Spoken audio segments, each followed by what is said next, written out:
Hello बच्चों, welcome to my channel seed academy और मैं हूं आपके साथ नेहा। आज हमारा डे 3 है और हम लोग 10 की ट्रिग्नोमेट्री चैप्टर 10 के बारे में पढ़ रहे हैं। आज हमारा है एक्सरसाइज 8.1। हम लोग क्वेश्चन नंबर 11 से लेके 18 तक करेंगे। जिस भी बच्चे ने मेरी पहली वीडियोस नहीं देखी है ट्रिग्नोमेट्री की, वो सीड एकेडमी के चैनल पर जाकर देख सकते हैं। तो चलिए देर ना करते हुए अपना पहला क्वेश्चन उठाते हैं। ये एक्सरसाइज 8.1 का सीबीएसई का क्वेश्चन नंबर 11 है। जैसा कि बेटा आप लोग देख रहे हो कि यहाँ पर एक आपको आपकी बुक में एक फिगर गिवन है और उसमें ऑलरेडी आपको गिवन है कि यहाँ पर कि जो राइट एंगल है वो आपका सी पर है और डी जो है वो आपका मिड पॉइंट है सी और बी का, और आपको प्रूव करना है कि tan थीटा और tan फाई जो है 1/2 है। तो यहाँ पर ऐसे क्वेश्चंस जो होते हैं सबसे इम्पोर्टेंट होता है कि पहले जो आपके पास गिवन है आप उसको लिखिए और जो प्रूव करना है उसको लिखिए, ठीक है। उसके बाद ही हम लोग अपना प्रोसेस स्टार्ट करते हैं। आपको पता है कि जो भी गिवन होता है हम वहीं से क्वेश्चन को स्टार्ट करते हैं। यहाँ पर आप देख रहे हो कि यहाँ पर दो ट्राइंगल बन रहे हैं। एक ट्राइंगल है आपका ACD और एक ट्राइंगल है, या बोल सकते हैं अगर ट्राइंगल की बात करते हैं तो ट्राइंगल ADC और एक ट्राइंगल है आपका ABC, ठीक है। तो यहाँ पर अगर tan थीटा की वैल्यू निकालनी है तो आप देख रहे हो कि हमारा थीटा कहाँ पर है, थीटा हमारा यहाँ पर है। ये वैल्यू आपकी थीटा की है, पहला जो दूर का है वो आपका थीटा है, ओके। तो थीटा आपका क्या है, पहला ये ऊपर वाला थीटा है, नीचे वाला आपका फाई है। तो थीटा में tan थीटा की वैल्यू क्या होती है बेटा, आपकी परपेंडिकुलर अपॉन में बेस होती है, ठीक है। यहाँ पर परपेंडिकुलर ऑलरेडी आपका क्या है, AC है, यहाँ पर मैं लिखूंगी AC और नीचे tan थीटा आपका क्या है और बेस क्या है आपका BC है। ये पूरा आपका बेस है तो BC आपका क्या हुआ, बेस हो गया, ठीक है। अगर बात करते हैं tan फाई की, अब आप कौन सी बात कर रहे हैं, tan फाई की। अब आप ये वाली भूल जाइए, ये वाला एरिया आप सिर्फ आप ध्यान देंगे इस वाले ट्रायंगल पर जिसको मैं डार्क कर रही हूँ। आप देख रहे हो बेटा कि इस ट्रायंगल की बात की जा रही है, या इसको डिनोट कर देते हैं कि ये वाले अब इस ट्रायंगल की बात की जा रही है, ठीक है। तो ये ट्रायंगल की बात की जा रही है क्योंकि फाई क्या है, इसी ट्रायंगल में है। तो यहाँ पर क्या हुआ बेटा, tan फाई की बात करते हैं तो फाई क्या होता है, आपको सेम चीज होती है, परपेंडिकुलर अपॉन हाइपोटेन्यूज होता है। परपेंडिकुलर क्या है, यहाँ पर सेम है, AC है और आपका बेस क्या है, CD है। यहाँ पर आधा ही बेस है क्योंकि ट्रायंगल क्या है, छोटा है। यहाँ पर जो ट्रायंगल ABC है वो बड़ा है ट्रायंगल ADC से, आप देख रहे हो। तो यहाँ पर ये हमारी वैल्यू आ गई, ठीक है। अब हम क्या करेंगे, यहाँ पर आप लेफ्ट हैंड साइड लेंगे जो आपको प्रूव करना है। लेफ्ट हैंड साइड मेरा है tan theta by tan phi, ठीक है। तो यहाँ पर मैं इसकी वैल्यू डालूंगी। तो यहाँ पर AC tan थीटा की वैल्यू मैंने यहाँ ऑलरेडी हम लोग निकाल चुके हैं। तो यहाँ पर हो जाएगा बेटा AC बाय BC और नीचे tan फाई की वैल्यू क्या है, AC बाय CD। क्लियर है आपको, ये आपकी सिर्फ मैंने वैल्यू पुट किया और कुछ नहीं किया है, ठीक है। तो यहाँ पर क्या हो गया, आपका ये वैल्यू मैंने पुट किया है। उसके बाद आप क्या करेंगे, इसको रेसिप्रोकल कर देंगे। इसको मैं लिख सकती हूँ AC बाय BC इंटू उल्टा हो जाएगा, CD क्या होगा, ऊपर चला जाएगा तो CD अपॉन में AC। तो AC से तो आपका AC कैंसिल हो गया, तो यहाँ पर आपका क्या आता है, CD बाय BC। क्लियर है। यहाँ पर आप ध्यान से देखेंगे बेटा, जो CD है वो CD आपकी क्या है, ये है, और CB जो है आपका ये पोर्शन है, ये पूरा पोर्शन है। अब यहाँ पर उसने एक पॉइंट पे ध्यान दीजिए कि उसने क्या हमें बोला था कि जो D है वो मिड पॉइंट है CB का, मतलब जो मिड पॉइंट है CB का मतलब ये जो CB की जो पूरी लेंथ है उसको दो इक्वल पार्ट में बांटता है। तो मतलब जो CD की जो वैल्यू होगी वही DB की वैल्यू होगी, इक्वल होगी या नहीं होगी, बराबर होगी। और जो CD की वैल्यू होगी वो हाफ होगी CB के। अगर मान लीजिए कि CB की वैल्यू 4 है तो CD की वैल्यू तो 2 होनी चाहिए क्योंकि हाफ है, वो उसका मिड पॉइंट है। मिड पॉइंट का मतलब होता है जस्ट हाफ कर देना, ठीक है। तो यहाँ पर आप क्या करेंगे बेटा, CD को CD लिखेंगे और BC को हम क्या कर सकते हैं, जो पूरा BC है उसको हम 2 टाइम्स ऑफ CD लिख सकते हैं। तो यहाँ पे CD से CD कैंसिल हो जाता है और आपका आंसर आ जाता है 1.1/2 जो आपका राइट हैंड साइड से मैच कर जाता है। तो यहाँ पर left side is equal to right hand side आपकी क्या हो गई, इक्वल हो गई। तो होपफुली आपको ये क्वेश्चन बहुत अच्छे से समझ में आया होगा। बहुत बहुत इंपॉर्टेंट है और बहुत ही सिंपल है, बस आपको ध्यान रखना है कि आपको क्या क्या गिवन है। ओके, इसके बाद हम लोग आपका नेक्स्ट क्वेश्चन पर आते हैं। इसके बाद बेटा 12 आपका बहुत इजी है, जस्ट आपको cos A और cot A की वैल्यू फाइंड आउट करनी है, जो मैं आपको ऑलरेडी बता चुकी हूँ। इसके बाद हम लोग इसका क्वेश्चन नंबर लेते हैं, क्वेश्चन नंबर हम लोग इसका लेते हैं 14 लेते हैं। 13, 14 आपका 15 सेम है, तो इसलिए मैं इसका 14 क्वेश्चन नंबर से लेती हूँ। कीप प्रैक्टिसिंग, प्रैक्टिसिंग करते रहिए, जितना प्रैक्टिस करेंगे उतनी अच्छी ट्रिग्नोमेट्री आप करेंगे, और ट्रिग्नोमेट्री आगे के स्टैंडर्ड्स में भी आपके लिए बहुत यूजफुल है, तो इसलिए आप प्लीज आप अपनी प्रैक्टिस जारी रखेंगे। ठीक है, तो यहाँ पर 14 क्वेश्चन है। 14 क्वेश्चन में वो बोलता है कि if sine theta is equal to 1/2, उसने बोला है कि जो आपको वैल्यू दी हुई है साइन थीटा की, वो क्या दी हुई है, 1/2 दी हुई है, और वो आपको बोलता है show that 3 cos theta minus 4 cosec cube theta is equal to 0, और ये आपकी गिवन है, और आपको शो दैट क्या करना है बेटा, शो दैट आपको करना है प्रूव, या शो दैट बोल सकते हैं या आप बोल सकते हैं प्रूव करना है 3 cos theta minus 4 cos cube theta is equal to 0 है। ठीक है, यहाँ पर ध्यान रखेंगे ये क्यूब है, स्क्वायर नहीं है, क्यूब है। ठीक है, तो यहाँ पर आपको ऑलरेडी गिवन है, सेम चीज रहेगी, जो मैं स्टेप्स बताती हूँ वही फॉलो करते हैं हमेशा। तो सबसे पहला स्टेप है कि जो आपको गिवन है हम उसी से अपना आगे स्टार्ट करेंगे। तो यहाँ पर जो साइन थीटा है बेटा, हम लोगों को ऑलरेडी पता है, याद बार बार मैं इसलिए दिलाती हूँ कि आपको रिकॉल करता रहे। साइन थीटा आपका परपेंडिकुलर अपॉन में हाइपोटेन्यूज होता है, दैट इज परपेंडिकुलर अपॉन में हाइपोटेन्यूज, जो इक्वल है 1/2 के। ठीक है, तो हमें दूसरा टारगेट क्या होता है हमारा, P, B और H फाइंड आउट करना। तो P और H यहाँ पर हमें क्या फाइंड आउट करना है, B फाइंड आउट करना है, बेस फाइंड आउट करना है। तो एज पर पाइथागोरस थ्योरम आपका होता है P square plus B square is equal to H square होता है बेटा। तो P आपका ऑलरेडी 1 का स्क्वायर है, B हमें पता नहीं है कि हमारे पास क्या है, और आपका H जो है वो 2 का स्क्वायर है, तो ये 1 प्लस B का स्क्वायर इज इक्वल टू आपका 4 हो गया। तो B square is equal to 4 minus 1 हो गया, और B आपका हो जाता है √3 आ जाता है। तो आपकी यहाँ पर B की वैल्यू क्या आई है, √3 की वैल्यू आई है। ठीक है, तो यहाँ पर अब हमें मिल गया है, B मिल गया है, P आपको ऑलरेडी पता है 1 है, और H आपका क्या है, 2 है। क्लियर है, उसके बाद आप क्या करेंगे, आपको ऑलरेडी यहाँ पर क्या करना है, cos की वैल्यू चाहिए सिर्फ, और हम लोगों को तो ऑलरेडी पता है कि जो cos थीटा होता है वो किसके बराबर होता है बेटा, B/H के बराबर होता है। तो यहाँ पर B आपका क्या है, √3 है, और H क्या है बेटा आपका 2 है। तो मेनली हमें क्या चाहिए, ये वैल्यू चाहिए जो हम आगे यूज करेंगे। ओके, तो यहाँ पर आप वैल्यू पुट करते चलेंगे, सिर्फ वैल्यू ध्यान से डालिए, अलजेब्रिक एक्सप्रेशन पूरा बनेगा।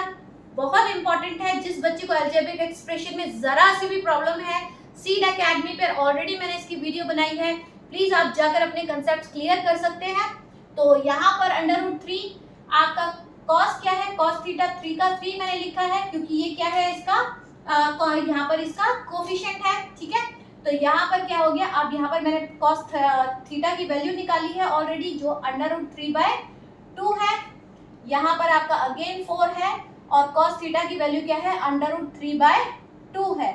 ठीक है, लेकिन इसका क्या चल रहा है, क्यूब चल रहा है, cos का क्या है, क्यूब है। यहाँ मैं क्या ले रही हूँ, सिर्फ बेटा लेफ्ट हैंड साइड ले रही हूँ। क्या ले रही हूँ अभी मैं, इसकी लेफ्ट हैंड साइड ले रही हूँ। ठीक है, तो यहाँ पर अब आप देखेंगे तो यहाँ पर आप क्या कैंसिल तो होता नहीं है, तो ऊपर का क्या हो गया, 3 √3 हो गया, और आपका 2 आ गया। यहाँ से आपका 4 × 3, अब √3 × √3, अब आप √3 को कितनी बार मल्टीप्लाई करना है, 3 बार करना है, √3 × √3 × √3, तो ये √3 क्या हो गया, 3 बन गया, और एक √3 हो गया। ठीक है, तो यहाँ पर √3 का क्यूब करते हैं तो आंसर क्या आता है, 3 √3, और बेटा 2 का ऑलरेडी पता है, 2 की पावर क्यूब क्या होती है, 8 होती है, जो हम ऑलरेडी स्क्वायर चैप्टर में सीख चुके हैं। तो यहाँ पर आपका 8 आ गया। तो यहाँ पर 3 √3/2 माइनस आपका 4 से 2 से कटेगा बेटा, तो ये 3 √3/2 हो गया। ठीक है, तो आप ऑलरेडी देख रहे हैं कि एक आपका प्लस में है और एक आपका माइनस में है, तो ये आपका क्या हुआ, कैंसिल हो गया, और आंसर आपका क्या हो गया, 0 आ गया। और यहाँ से आपकी लेफ्ट हैंड साइड किसके बराबर हो गई, राइट हैंड साइड के बराबर हो गई। क्लियर है? बहुत सिंपल है, सिर्फ आपको ध्यान रखना है, आपके कंसेप्ट क्लियर होने चाहिए, वैल्यू पुट करनी है और पूरी अलजेब्रिक एक्सप्रेशन जो भी आपका बनता है या इक्वेशन, लीनियर इक्वेशन बनती है, उसको धीरे धीरे सॉल्व करना है। ठीक है, तो यहाँ पर हमने प्रूव कर दिया। ये क्वेश्चन नंबर 14 है सीबीएसई बोर्ड एक्सरसाइज 8.1 का। ठीक है, इसके बाद हम लोग अपने नेक्स्ट क्वेश्चन पर आते हैं। 15 बेटा आपका सेम क्वेश्चन है, सिर्फ वैल्यू आपको पुट करनी है और कोई भी चीज नहीं है क्वेश्चन में। इसके बाद मैं इसका क्वेश्चन नंबर 16 लेती हूँ, इसके बाद हम लोग इसका क्वेश्चन नंबर 16 करेंगे। अगर आपको कोई भी डाउट है बेटा तो आप मुझे कमेंट बॉक्स पे लिख सकते हैं अपने डाउट्स के बारे में, मैं पूरा ट्राई करूंगी उनको सॉल्व करने का। बाकी आप प्रैक्टिस करते रहिए, डेफिनेटली आपके डाउट्स जरूर क्लियर हो जाएंगे। ठीक है, तो 16 क्वेश्चन नंबर है यहाँ पर। 16 आपको क्वेश्चन नंबर दिखाता है, ये बोलता है if cos theta ratios is to sin theta is equal to 13/12 then find the values of tan theta, cosec theta and cos theta। ठीक है, तो यहाँ पर ऑलरेडी बहुत सिंपल क्वेश्चन आपको दिया हुआ है। ये भी यहाँ पर आपको बोलता है जो cos थीटा है और sin थीटा जो है रेशो की फॉर्म में है। किसकी फॉर्म में है? रेशो की फॉर्म में है, और जो इक्वल करते हैं आपका 13:12 को। किसको इक्वल करते हैं? 13:12 को। ये आपको क्या है? गिवन है बेटा। ठीक है, और आपको फाइंड आउट क्या करना है? Find the value. आपको अपनी किस किस की वैल्यू आपको पूछी गई है? tan थीटा की पूछी है और cosec theta and cos theta, cosec theta and cos theta. ठीक है, ये आपको आपकी वैल्यू पूछी गई है। ठीक है, ये आपको क्या, ये क्या आपको दिया हुआ है? इसकी वैल्यू दी हुई है। ठीक है, तो इसको हम क्वेश्चन को शुरू करते हैं। यहाँ पर cos ही पूछा हुआ है, cosec और cos ही पूछा हुआ है, तो cos तो आपका ऑलरेडी गिवन है। ठीक है, तो यहाँ पर आपका क्या वैल्यू आ जाती है? cos theta by sin theta. यहाँ पर सबसे पहले इस टू में है तो इसको आप लिखते हैं cos theta by sin theta. ठीक है, इज इक्वल टू क्या है? 13/12 है। क्लियर है? अब आपको ये नहीं सोचना है बेटा कि जो cos थीटा की वैल्यू है वो यहाँ पे डायरेक्ट 13 दी हुई है। नहीं, बहुत सारे बच्चे क्या करते हैं, यही सोच लेते हैं कि जो cos थीटा की वैल्यू है वो 13 है, लेकिन ऐसा नहीं है बेटा। क्योंकि यहाँ पर क्या है, आपका जो cos थीटा है, यहाँ पर आपका ध्यान दीजिए, cos थीटा क्या होता है बेटा? बेस अपॉन में हाइपोटेन्यूज होता है। होता है नहीं होता है? और आपका जो sin थीटा वो होता है परपेंडिकुलर अपॉन में हाइपोटेन्यूज होता है। तो अगर इनका मैं रेसिप्रोकल करती हूँ तो ये क्या हो जाता है? b/h हो जाता है इंटू h/p हो जाता है। क्लियर है? तो यहाँ पे h से h कट गया और ये हो गया आपका b/p हो गया। जो आपका b/p क्या हुआ? 13/12 हो गया। यहाँ आपका समझ में आ रहा है? 13/12 हो गया। और b/p जो होता है वो किसका उल्टा होता है? p/b तो हमारा क्या होता है? tan थीटा होता है। यहाँ tan थीटा का उल्टा हो गया है, तो tan थीटा का उल्टा क्या होता है? cot थीटा होता है। तो ये किसकी वैल्यू है? cot थीटा की वैल्यू दी हुई है बेटा। ठीक है, तो यहाँ पर इसकी भी जरूरत नहीं है लिखने की, आप यहाँ नहीं लिखेंगे। तो यहाँ पर b और p दिया है तो आप हाइपोटेन्यूज निकाल सकते हो। तो यहाँ से हम लोग क्या करेंगे? p² plus b² is equal to h²। तो यहाँ पर आपका क्या आ जाता है? p क्या है बेटा? आपका 12 का स्क्वायर है प्लस b क्या है? 13 का स्क्वायर है इज इक्वल टू h² है। b का स्क्वायर होता है 144, 169 और बेटा h² होता है। तो यहाँ से आप इसको प्लस कर लीजिए, ये आपका 9 और 4 13 हो जाता है, 11 हो जाता है और 313 हो जाता है। तो हाइपोटेन्यूज की वैल्यू क्या आ जाती है? आपकी √313 आपकी हाइपोटेन्यूज की वैल्यू आ जाती है। तो यहाँ पर आप ऑलरेडी देख रहे हो कि 313 आपकी क्या है? हाइपोटेन्यूज की वैल्यू है। तो यहाँ पर अब आपको सबकी वैल्यू पता चल गई। आपका हाइपोटेन्यूज आपका √313 है, बेस आपका 13 है और परपेंडिकुलर आपका 12 है। तो अब यहाँ से आप सारी वैल्यू निकाल सकते हो। tan थीटा आपका क्या निकलेगा? tan थीटा आपको ऑलरेडी पता है, परपेंडिकुलर अपॉन में बेस निकलता है जो इसका उल्टा है। तो tan थीटा आपका क्या है बेटा? यहाँ पे परपेंडिकुलर अपॉन में बेस है, दैट इज 12/13 है। cosec थीटा किसका उल्टा होता है बेटा? sin थीटा का होता है। तो हाइपोटेन्यूज अपॉन में परपेंडिकुलर होता है। तो हाइपोटेन्यूज आपका क्या है? 313 है और परपेंडिकुलर आपका क्या है बेटा? 12 है। ठीक है, और cos थीटा बेटा आपका क्या होता है? जो cos थीटा होता है बेटा वो आपका क्या होता है, बेस अपॉन में हाइपोटेन्यूज होता है। तो बेस आपका 13 है और हाइपोटेन्यूज आपका 313 है। तो ये आपके आंसर निकलते हैं। तो यहाँ पर मैक्सिमम बच्चे यही गलती करते हैं, उनको लगता है कि cos theta by sin theta आपका 13 जो है आपकी cos थीटा की वैल्यू है, लेकिन ऐसा नहीं है। यहाँ पर आपको cos थीटा की वैल्यू पुट करनी पड़ेगी। होपफुली आपको समझ में आएगा। This is the question number 16 of chapter trigonometric ratios exercise 8.1। Next question पे हम लोग आते हैं बेटा। इसके बाद 16 के बाद आपका 17 जो है सेम है हमारा, जो हम ऑलरेडी कर चुके हैं। इसके बाद मैं 18 क्वेश्चन लेती हूँ। इसके बाद हम लोग आज 18 क्वेश्चन, इस एक्सरसाइज का लास्ट क्वेश्चन है। होपफुली आप प्रैक्टिस करते रहिए, आपको आता रहेगा। और आप एज पर द डे, जो मैंने आज दिख रहा है यहाँ पर, डे 3 है, सारे डे अटेंड कीजिए। पूरी ट्रिग्नोमेट्री बहुत अच्छे से आपको आएगी, बस आपको ध्यान देना है और सारी वीडियो शुरू से लेकर लास्ट तक आपको जरूर देखनी है। तो यहाँ पर 18 है। यहाँ पर बेटा जो 310A है, यहाँ पर जो गिवन है, पहले सबसे पहले लिखते हैं आप गिवन। ये आप आदत डाल लीजिए कि आपको ऐसे ही लिखना है। तो आपको ये है 310A इज इक्वल टू 4, ठीक है। और आपको प्रूफ क्या करना है, या आप बोल सकते हैं कि आपको शो दैट करना है। जो आपको करना है, आपको बेटा शो दैट आपका रहेगा कि 2 cos A minus sine A, 2 cos A minus sine A upon में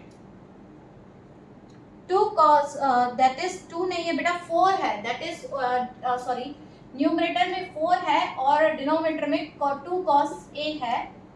2 cos A plus sine A is equal to 4/5 है, ठीक है। ये आपका ऑलरेडी गिवन है, ये गिवन है और आपको ये शो दैट करना है। तो यहाँ पे ऑलरेडी मैंने आपको पहले बताया था, हम पहले भी क्वेश्चन में कर चुके हैं कि हम जो गिवन है उससे स्टार्ट करते हैं हमेशा अपना क्वेश्चन, तो कंफ्यूज नहीं होना है। तो 310A है, यहाँ पर जो रेशियोज टर्म होती है उनको छोड़ के बाकी सब चीजों को दूसरी तरफ ले जाते हैं। तो यहाँ पर क्या होगा बेटा, 10A जो होगा, या 3 मल्टीप्लाई कर रहा है तो उधर जाके क्या करेगा, डिवाइड करेगा। क्लियर है। यहाँ पर आपको ऑलरेडी पता है, मैं यहाँ पर लिख सकती हूँ कि जो 10A होता है वो हमारे किस फॉर्म में खुलता है, परपेंडिकुलर अपॉन में बेस में खुलता है, जो बराबर है 4/3 के। तो यहाँ पर as per the Pythagoras theorem आप पता है आपको p² प्लस b² क्या होता है, आपका h² होता है। तो p क्या है आपका 4 का स्क्वायर प्लस आपका b का 3 का square is equal to h का square, that is 16 plus 9 is equal to h का स्क्वायर, दैट इज 25 का अंडर रूट निकालते हैं आप, क्योंकि स्क्वायर चल रहा है, स्क्वायर हटाया और अंडर रूट दे दिया। तो यहाँ पर h क्या हुआ आपका बेटा 5 आ गया। क्या है आपका 5 आ गया। तो अब आपको तीनों वैल्यूज पता चल गई कि जो p है वो आपका क्या है 4 है, b आपका क्या है 3 है और h आपका क्या है 5 है। ये आपकी तीनों वैल्यू पता चल गई। तो मेनली हमको किस किस की वैल्यू चाहिए, यहाँ पर हमारे कौन सी फॉर्म है, cos और sin है। तो यहाँ पर पहले हम इसका लेफ्ट हैंड साइड लेके चलेंगे। तो यहाँ पर बेटा जो cos होता है, आपको पता है जो cos A होता है वो क्या होता है, बेस अपॉन में हाइपोटेन्यूज। बेस आपका क्या है 3/5 है, ओके। और sin A बेटा क्या होता है, sin A आपका होता है 4/5, मतलब आपका परपेंडिकुलर अपॉन में हाइपोटेन्यूज। ये आपकी वैल्यू आ गई। अब आप ये वैल्यू अपनी इसमें पुट कर सकते हैं, ठीक है। तो जो आपके कोफिशिएंट होते हैं उनको ऐसे ही रखते हैं, 4 आप ऐसे ही रखोगे, cos A के बदले आप कौन सी वैल्यू रखोगे, 3/5 की रखोगे। तो यहाँ आपकी क्या हो गई 3/5 हो गई, माइनस sin A के साथ कुछ नहीं है, तो sin A की वैल्यू हमारे पास क्या है 4/5 है।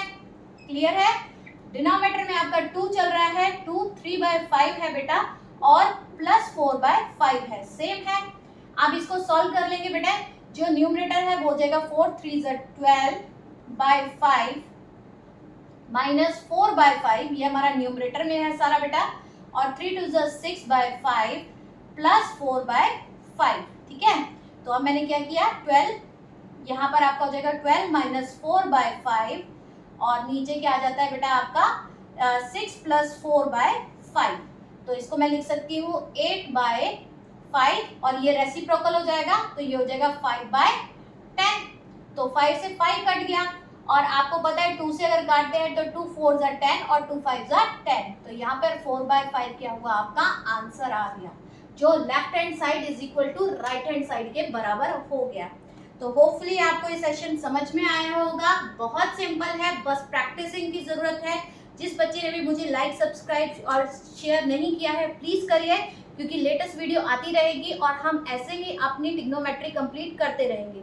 ओके, मिलती हूँ नेक्स्ट वीडियो में। Thank you, bye bye.